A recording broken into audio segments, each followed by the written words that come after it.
Shelter is, especially emergency shelter, is a very delicate issue in my mind, because on the one hand, people die outside, and that happens all the time. Homeless people die outside, and they die for lots of reasons, but if they weren't outside, in many cases they wouldn't have died, right? So it is providing adequate emergency shelter is a really important issue, and I don't mean to downgrade or demean that in any way. At the same time, if your objective as a community is to reduce homelessness,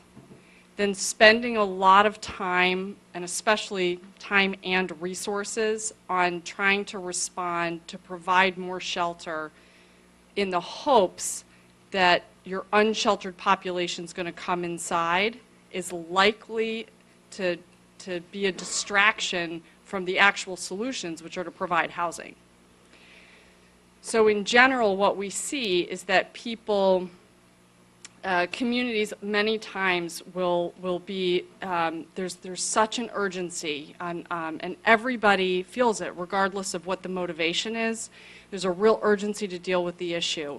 And so I would say responding at a crisis, you know, that this is a crisis at a crisis level, and opening shelters is where we really started in the 80s. And what we've learned from the data that we've collected over the last 10 or 15 years and really looked at to figure out, well, what actually works to reduce homelessness and get people housed to solve the actual problem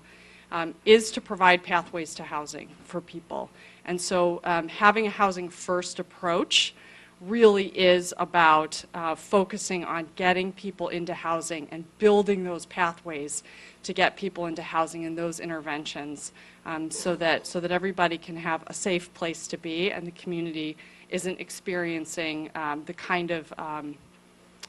visible, miserable, unsheltered homeless population that you seem to have.